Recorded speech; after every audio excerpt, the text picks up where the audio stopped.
A military operation is continuing at an Algerian gas plant 3 days after Al-Qaeda-linked fighters took hundreds of workers hostage.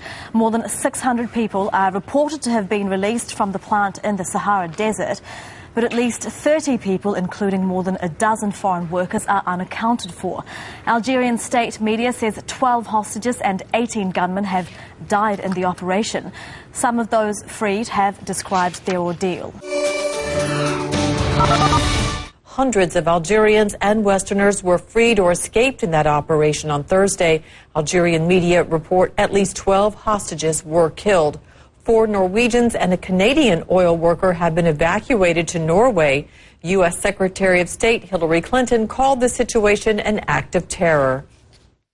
We will not rest until we do as much as we can, alone and in concert with our partners, to restore security to this vital region and to bring those who would terrorize and kill innocent people to justice.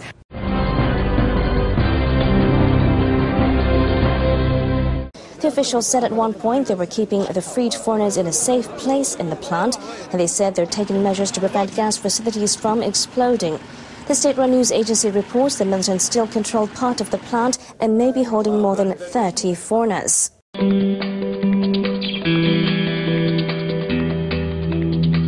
Part of the vast gas complex has been secured, but a group of assailants may be holed up with explosives and a number of foreign hostages.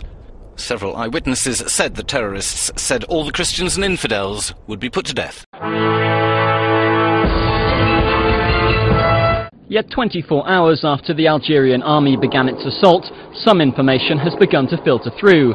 Around noon on Thursday, troops and special forces closed in on the residential zone of the complex where most of the hostages were held. Islamist militants had gathered together their captives, forcing some to wear explosive belts.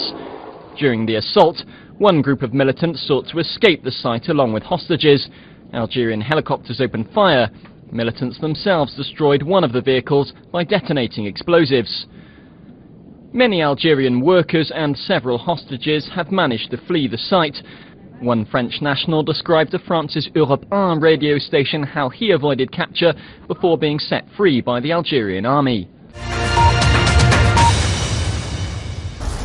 David Cameron briefed MPs this morning, saying that Algeria's Prime Minister told him troops were still pursuing terrorists and their remaining hostages.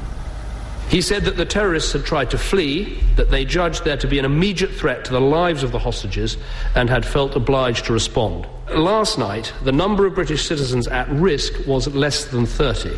Thankfully, we now know that number has been quite significantly reduced. So what do we know about this hostage crisis, one of the most complex in recent years? Well, the gas installation is located in remote desert in the east of the country, close to the Libyan border. It was attacked under cover of darkness in the early hours of Wednesday morning. The first targets were 2 buses en route to an airfield. 2 workers were killed, including 1 Briton. Then the residential compound was seized and many hostages taken. It seems the militants moved on to the nearby gas processing plant itself, seizing more of the workforce. Then on Thursday, Algerian security forces went in hard, apparently convinced the militants were planning to flee into the desert, taking their hostages with them. U.S. officials tell NBC News 5 Americans were working at the complex. 2 escaped and 2 more are being held. A statement from the kidnappers posted by an African news agency said they would exchange the U.S. hostages for 2 high-profile convicted terrorists currently in U.S. custody, triggering this response from the State Department. The United States does not negotiate with terrorists. In Texas, friends of a 57-year-old engineer kidnapped in Algeria hope he's still alive.